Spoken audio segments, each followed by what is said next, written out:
Este es un libro de dominio público. Bienvenidos al audiolibro de Urantia. Aquí con el cantautor y acá con el profesor. Estamos en la parte 1, el universo central y los superuniversos. Capítulo 4. La relación de Dios con el universo.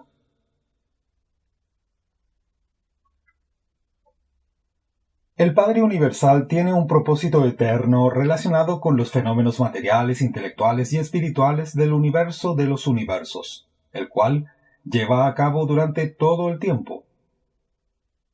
Dios creó los universos por su libre y soberana voluntad, y los creó de acuerdo con su propósito omnisapiente y eterno. Es dudoso que cualquiera, excepto las deidades del paraíso y sus más altos asociados, conozcan gran cosa acerca del eterno propósito de Dios. Incluso los ciudadanos excelsos del paraíso tienen opiniones muy variadas sobre la naturaleza del propósito eterno de las deidades. Es fácil deducir que el propósito de la creación del perfecto universo central de Jabona fue puramente la satisfacción de la naturaleza divina. Jabona puede servir como el modelo original de creación para todos los demás universos y, como la escuela final, para los peregrinos del tiempo en su camino al paraíso. Sin embargo, esta creación tan excelsa debe existir fundamentalmente para el placer y la satisfacción de los creadores perfectos e infinitos. El asombroso plan de perfeccionar a los mortales evolutivos y, una vez que alcanzan el paraíso y los cuerpos de la finalidad, el proporcionar capacitación ulterior para alguna tarea futura no revelada, parece ser, actualmente, una de las ocupaciones principales de los 7 superuniversos y sus muchas subdivisiones. Pero este proyecto ascensional para la espiritualización y capacitación de los mortales del tiempo y del espacio no es en modo alguno la ocupación exclusiva de las inteligencias del universo. Existen ciertamente muchas otras tareas fascinantes que ocupan el tiempo y canalizan las energías de las huestes celestiales.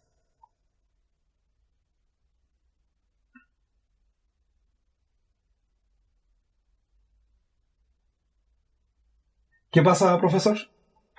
Ulterior, cantautor, ¿qué significa? Que está a continuación o más allá de algo, profesor. Ok. 1. La actitud universal del Padre. Por muchas épocas, los habitantes de Urantia han interpretado erróneamente la providencia de Dios. Hay una providencia divina trabajando en vuestro mundo, pero no se trata del ministerio infantil, arbitrario y material que muchos mortales han concebido. La providencia de Dios consiste en las actividades entrelazadas de los seres celestiales y de los espíritus divinos que, de acuerdo con las leyes cósmicas, laboran incesantemente por el honor de Dios y para el desarrollo espiritual de sus hijos en el universo. ¿No podéis vosotros acaso desarrollar vuestro concepto sobre el trato de Dios con el hombre hasta el punto de reconocer que la consigna del universo es progreso?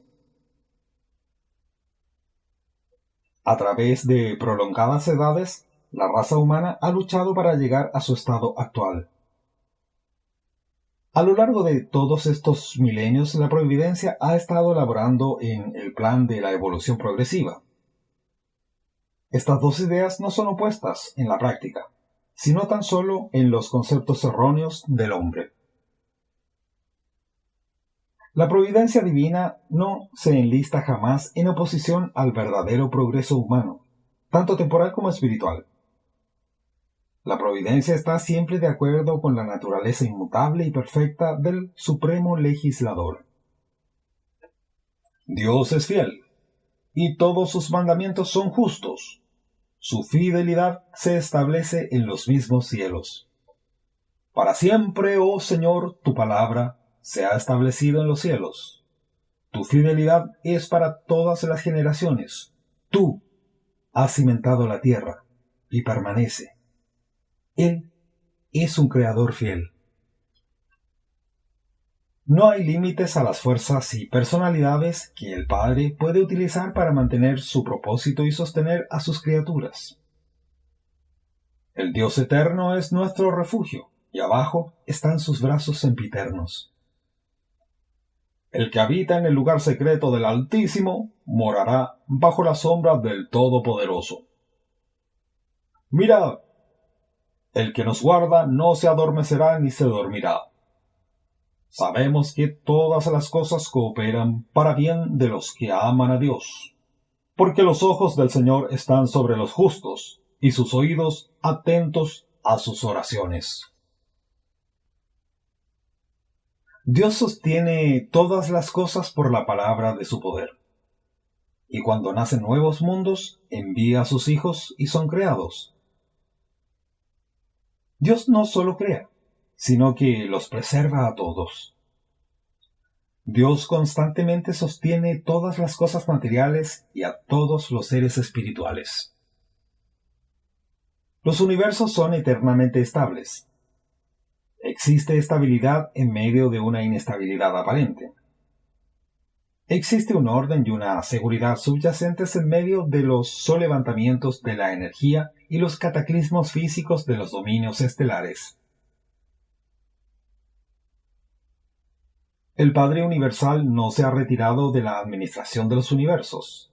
Él no es una deidad inactiva. Si Dios dejara de ser el sustentador presente de toda la creación, habría inmediatamente un colapso universal. Excepto Dios, no habría tal cosa como la realidad.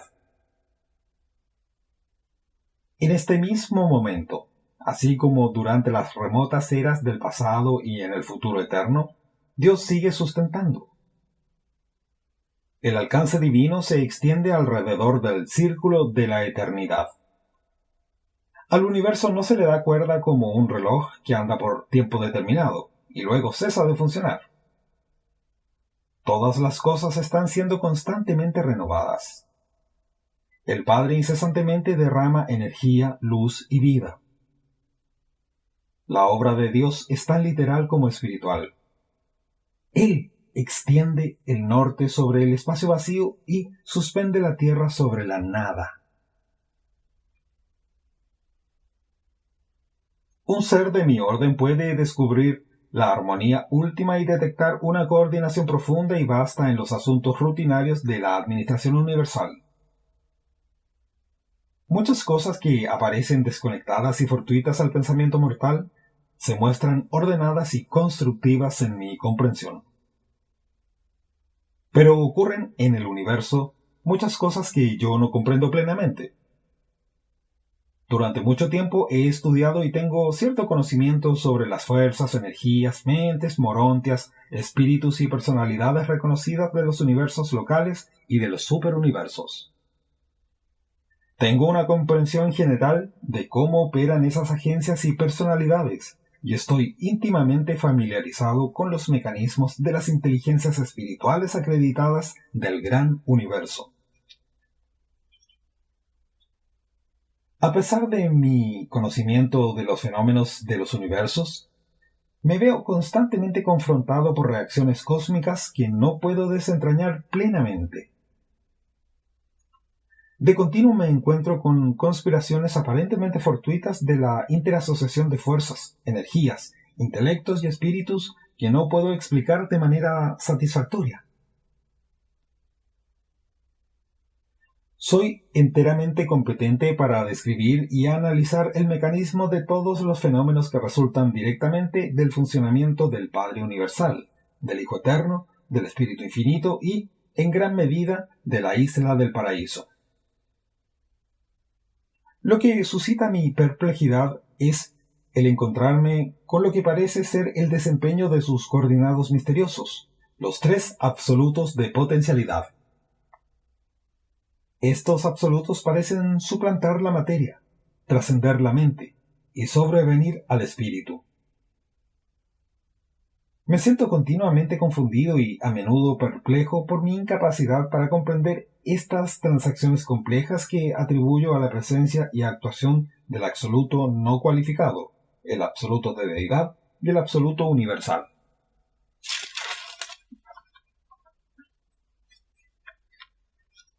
Estos absolutos deben ser las presencias no plenamente reveladas en el amplio universo que, en los fenómenos de la potencia del espacio y en la función de otros superúltimos, hacen imposible para los físicos, para los filósofos e incluso para los religiosos predecir con certeza cómo los primordiales de fuerza, concepto y espíritu responderán a las exigencias hechas en una situación compleja de realidad que incluya ajustes supremos y valores últimos.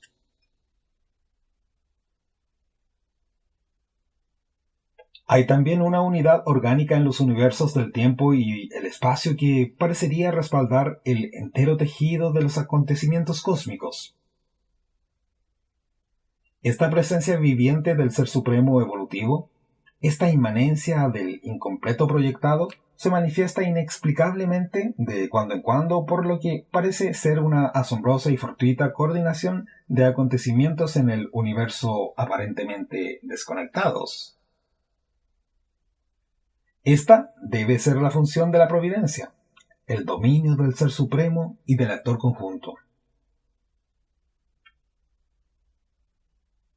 Me inclino a creer que es precisamente este extendido control, generalmente irreconocible, de la coordinación y la interasociación de todas las fases y formas de la actividad universal que hace que una mezcla tan abigarrada y aparentemente tan confusa de fenómenos físicos, mentales, mortales y espirituales funcione tan inequívocamente para la gloria de Dios y para el bien de hombres y ángeles. Pero en el sentido más amplio, los aparentes accidentes del cosmos son indudablemente parte del drama finito de la aventura espacio-temporal del infinito en su manipulación eterna de los absolutos. Profesor. Cantautor. 2. Dios y la naturaleza. La naturaleza es, en un sentido limitado, el hábito físico de Dios. La conducta o acción de Dios se cualifica y se modifica provisionalmente por los planes experimentales y los modelos evolutivos del universo local, una constelación, un sistema o un planeta. Dios actúa de acuerdo con una ley bien definida, invariable e inmutable a lo largo y a lo ancho del vasto universo maestro. Pero modifica sus esquemas de acción a fin de contribuir a la conducta coordinada y equilibrada de cada universo, constelación, sistema, planeta y personalidad de acuerdo a los objetivos, propósitos y planes locales de los proyectos finitos de desarrollo evolutivo. Por consiguiente, la naturaleza, tal como la entiende el hombre mortal, comprende los cimientos subyacentes y el antecedente fundamental de una deidad incambiable y sus leyes inmutables, modificadas, fluctuantes y experimentando trastornos causados por el mecanismo de los planes, propósitos, normas y condiciones locales que el universo, la constelación, el sistema y las fuerzas y personalidades planetarias locales han inaugurado y están llevando a cabo. Por ejemplo, así como se han decretado las leyes de Dios en Nevadón, estas son modificadas por los planes establecidos por el Hijo Creador y el Espíritu Creativo de este universo local. Además, por los errores, incumplimientos e insurrecciones de algunos seres residentes en vuestro planeta y pertenecientes a vuestro mismo inmediato sistema planetario de Satania, también han influido en la operación de estas leyes. La naturaleza es la resultante espacio-temporal de dos factores cósmicos. Primero, la inmutabilidad, perfección y rectitud de la deidad paradisíaca. Y segundo, los planes experimentales, los errores de ejecución, los errores de rebeldía, el desarrollo incompleto y la imperfección de la sabiduría de las criaturas extraparadisíacas, desde las más elevadas hasta las más bajas. La naturaleza, por lo tanto, trae un hilo de perfección uniforme, invariable, majestuoso y maravilloso, desde el círculo de la eternidad. Pero en cada universo, en cada planeta y en cada vida individual, esta naturaleza es modificada, cualificada y acaso desfigurada por las acciones, los errores y las deslealtades de las criaturas de los sistemas y universos evolutivos. Y por consiguiente la naturaleza debe ser siempre de ánimo cambiante y aparentemente caprichoso, aunque de fondo estable, y debe variar de acuerdo con los procedimientos operativos en un universo local. La naturaleza es la perfección del paraíso, dividida por la índole completa, la maldad y el pecado de los universos inconclusos. Este cociente expresa, pues, lo perfecto y lo parcial, lo eterno y lo temporal. La evolución continuada modifica la naturaleza al aumentar el contenido de perfección paradisíaca y al disminuir el contenido del mal, el error y la desarmonía de la realidad relativa. ¿Cociente qué significa, cantautor? ¿Qué se cose? No, pues profesor, cociente es el resultado que se obtiene de una cosa dividida por otra. Ah, perfecto, gracias. Dios no está personalmente presente en la naturaleza ni en cualesquiera de las fuerzas de la naturaleza, porque el fenómeno de la naturaleza es la sobreimposición de las imperfecciones de la evolución progresiva y, a veces, de las consecuencias de rebeliones insurreccionales sobre los cimientos paradisíacos de la ley universal de Dios. Tal como aparece en un mundo como Urantia, la naturaleza no puede ser nunca la expresión adecuada, ni la representación verdadera, ni el fiel retrato de un Dios omnisapiente e infinito. La naturaleza en vuestro mundo es una cualificación de las leyes de la perfección por los planes evolutivos del universo local. ¡Qué farsa adorar la naturaleza porque, en un sentido limitado, cualificado, está penetrada por Dios, por ser una fase de poder universal y por lo tanto divino! La naturaleza también es una manifestación inconclusa e incompleta de las elaboraciones imperfectas del desarrollo, crecimiento y progreso de un experimento universal de evolución cósmica. Los defectos aparentes del mundo natural no son indicios de ningún defecto correspondiente en el carácter de Dios. Más bien las imperfecciones que se observan son meramente las inevitables y momentáneas interrupciones en la proyección de una película infinita. Son estas mismas interrupciones de efectos de la continuidad perfección las que permiten que la mente finita del hombre obtenga una visión fugaz de la realidad divina en el tiempo y en el espacio. Las manifestaciones materiales de la divinidad parecen defectuosas en la mente evolutiva del hombre, solo porque el hombre mortal persiste en visualizar los fenómenos de la naturaleza a través de los ojos naturales, por medio de la visión humana, sin la ayuda de mota morontiana ni de la revelación, su sustituto compensatorio en los mundos del tiempo. Y la naturaleza está desfigurada, su hermoso rostro marcado, sus rasgos marchitos por la rebelión, la mala conducta, los malos pensamientos de miriadas de criaturas que son parte de la naturaleza, pero que han contribuido a su desfiguración en el tiempo.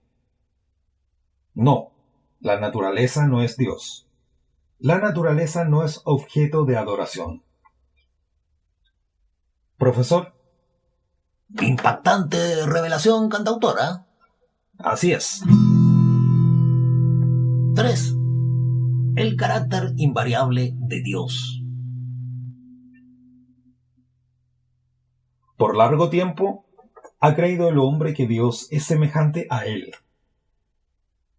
Dios no es celoso, no lo ha sido nunca, ni lo será jamás del hombre, ni de ningún otro ser del universo de los universos.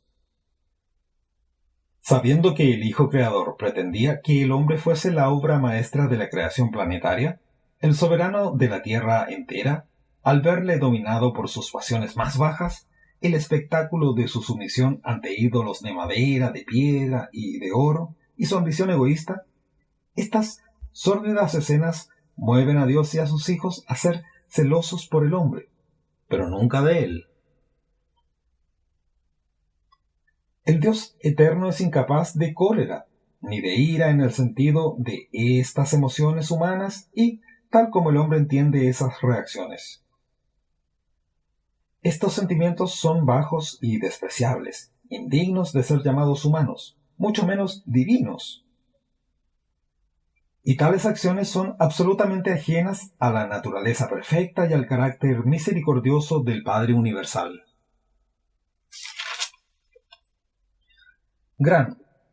Muy gran parte de la dificultad que tienen los mortales de Urantia para comprender a Dios se debe a las vastas consecuencias de la rebelión de Lucifer y a la traición de Caligastía. ¿Y esos quiénes son? Ya se va a explicar, profesor. En los mundos no segregados por el pecado, las razas evolutivas son capaces de formular ideas mucho mejores sobre el Padre Universal. Sufren menos confusión, distorsión y perversión del concepto. Dios no se arrepiente de nada de lo que ha hecho, de lo que hace o de lo que hará. Él es omnisapiente a la vez que es omnipotente. La sabiduría del hombre nace de las pruebas y los errores de la experiencia humana. La sabiduría de Dios consiste en la perfección no cualificada de su infinito discernimiento universal, y este preconocimiento divino dirige eficazmente la libre voluntad creadora. El Padre Universal nunca hace nada que cause posteriormente dolor o arrepentimiento, pero las criaturas volitivas, planeadas y hechas por sus personalidades creadoras en los universos remotos, a veces, por su infortunada elección, producen emociones de pesar divino en las personalidades de sus padres creadores. Pero aunque el Padre nunca comete errores, ni abriga arrepentimientos, ni experimenta dolor, es un ser con afecto de padre y su corazón indudablemente se acongoja cuando sus hijos no consiguen alcanzar los niveles espirituales que son capaces de lograr con la ayuda que tan libremente se les ha brindado mediante los planes de desarrollo espiritual y la política de ascensión de los mortales de los universos. La bondad infinita del Padre está fuera de la comprensión de la mente finita del tiempo. De aquí que siempre deba proveerse un constante comparativo con el mal, no el pecado, para demostrar eficazmente todas las fases de la bondad relativa. El imperfecto discernimiento mortal puede entender la perfección de la bondad divina, solamente por su contraste asociación con la imperfección relativa en las relaciones del tiempo y la materia en los movimientos del espacio. ¿Entendió, profesor? 15-0. No, pero ¿cómo, profesor? Sí. No, sí. Se entiende, hay que cabecearse un poco, estar muy atento, pero se entiende. Y voy a escuchar de nuevo esa parte varias veces hasta que me quede clarísimo. Eso es. El carácter de Dios es infinitamente superhumano. Por lo tanto, dicha naturaleza de divinidad debe personalizarse, como lo hacen los hijos divinos, antes de que pueda ser comprendida siquiera por la fe en la mente finita del hombre. Profesor. Cantautor. 4. La comprensión de Dios. Dios es el único ser estacionario, autocontenido e inmutable en la totalidad del universo de los universos, que no tiene exterior más allá, pasado ni futuro. Dios es energía con propósito espíritu creador y voluntad absoluta, y estos atributos son autoexistentes y universales. Puesto que Dios es autoexistente, es absolutamente independiente. La identidad misma de Dios es opuesta al cambio. Yo, el Señor, no cambio. Dios es inmutable, pero hasta que vosotros, no hayáis alcanzado el estado paradisíaco, no podréis siquiera comenzar a comprender cómo Dios puede pasar de la simplicidad a la complejidad, de la identidad a la variación, de la inmovilidad al movimiento, de la infinidad a la finitud, de lo divino a lo humano, y de la unidad a la dualidad y a la triunidad. Así pues, Dios puede modificar las manifestaciones de su absolutez, porque la inmutabilidad divina no implica inmovilidad. Dios tiene voluntad. Él es la voluntad. Dios es el ser de autodeterminación absoluta. No hay límites a sus reacciones en el universo, salvo aquellas que son impuestas por él mismo, y las acciones de su libre albedrío están condicionadas solamente por las cualidades divinas y los atributos perfectos que caracterizan intrínsecamente su naturaleza eterna. Por lo tanto, Dios se relaciona con el universo como el ser de bondad final y de voluntad libre de infinita creatividad. El Padre Absoluto es el creador del universo central y perfecto, y el Padre de todos los creadores.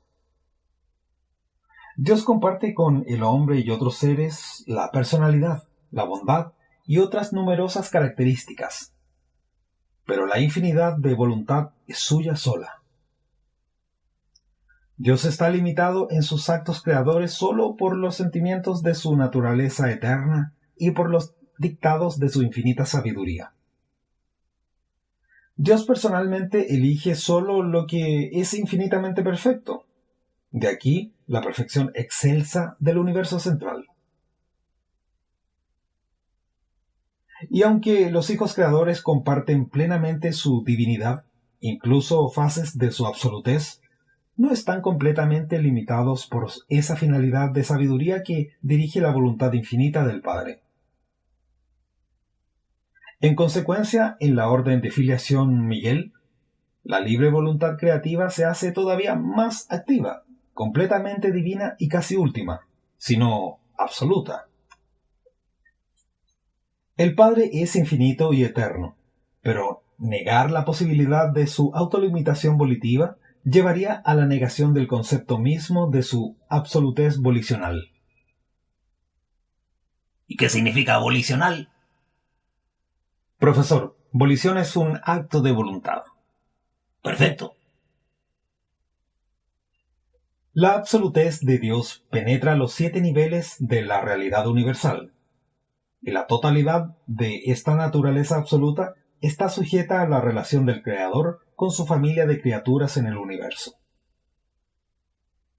La precisión puede caracterizar la justicia trinitaria en el universo de los universos, pero en todas sus vastas relaciones de familia con las criaturas del tiempo, el Dios de los universos es gobernado por el sentimiento divino. En primer y último término, eternamente, el Dios infinito es un Padre. De todos los títulos posibles para los cuales podría ser conocido con propiedad, he sido instruido a describir al Dios de toda la creación como el Padre universal. En Dios el Padre, las acciones de su libre voluntad no están regidas por el poder, ni están orientadas solamente por el intelecto. La personalidad divina está definida como consciente en espíritu y manifestándose en los universos como amor. Por tanto, en todas sus relaciones personales con las personalidades de las criaturas de los universos, la primera fuente y centro es siempre y permanentemente un Padre amante. Dios es un Padre en la más elevada acepción del término.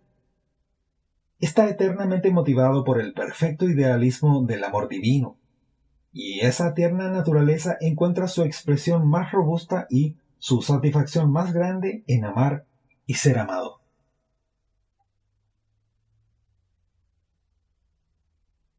En la ciencia, Dios es la primera causa. En la religión, el Padre universal y amante. En la filosofía, el único ser que existe por sí mismo, que no depende de ningún otro ser para existir, sino que magnánimamente les confiere realidad de existencia a todas las cosas y todos los otros seres. Pero hace falta la revelación para mostrar que la primera causa de la ciencia y la unidad autoexistente de la filosofía son el Dios de la religión, pleno de misericordia y bondad y comprometido a realizar la eterna supervivencia de sus hijos en la tierra. Anhelamos el concepto del infinito, pero adoramos la experiencia idea de Dios, nuestra capacidad de percibir en cualquier momento y lugar los factores de personalidad y divinidad de nuestro concepto más elevado de la deidad. La conciencia de una vida humana victoriosa en la tierra nace de esa fe de la criatura que se atreve a desafiar cada recurrente episodio de la existencia cuando se enfrenta con el pavoroso espectáculo de las limitaciones humanas, con la firme declaración: aunque yo pueda hacer esto, en mí vive alguien que puede y que lo hará, una parte del Padre Absoluto del universo de los universos. Y esa es la victoria que sobrecoge al mundo, aún vuestra fe. Profesor. Cantautor. 5. Las ideas erróneas sobre Dios. La tradición religiosa es el registro imperfectamente preservado de las experiencias de los hombres de pasadas edades que conocían a Dios, pero tales registros no son confiables como guías para la vida religiosa ni como fuentes de verdadera información acerca del Padre Universal. Invariablemente, se han alterado estas creencias antiguas por el hecho de que el hombre primitivo era un fabricante de mitos. Sí, eso también lo vimos en la filosofía.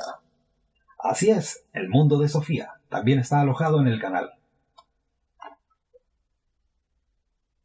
Una de las fuentes principales de confusión en Urantia respecto a la naturaleza de Dios proviene de que vuestros libros sagrados no fueron capaces de distinguir claramente entre las personalidades de la Trinidad del Paraíso y entre la deidad paradisíaca y los creadores y administradores del universo local. Sí, ya me imagino a qué libro te refieres. Así es, profesor. Durante las pasadas dispensaciones de comprensión parcial, vuestros sacerdotes y profetas fueron incapaces de distinguir entre los príncipes planetarios, los soberanos de sistemas, los padres de constelaciones, los hijos creadores, los gobernantes de los superuniversos, el Ser Supremo y el Padre Universal. Vamos a perder auditores con esto. Como lo dijo el profesor, el que tenga oídos. Sí. Muchos de los mensajes de personalidades subordinadas, tales como los portadores de vida y varias órdenes de ángeles, aparecen en vuestros registros como procedentes de Dios mismo. El pensamiento religioso en Urantia aún confunde las personalidades asociadas de la deidad con el propio Padre Universal, de manera que se incluyen todos bajo un solo apelativo. El pueblo de Urantia sigue padeciendo la influencia de los conceptos primitivos de Dios. Los dioses desencadenados en la tormenta, que hacen temblar la tierra en su cólera y destruyen a los hombres en su ira, que manifiestan su descontento con carestías e inundaciones. Estos son los dioses de la religión primitiva. No son los dioses que viven y rigen los universos. Estos conceptos son una reliquia de los tiempos en que los hombres suponían que el universo estaba sujeto a los caprichos y al dominio de estos dioses imaginarios.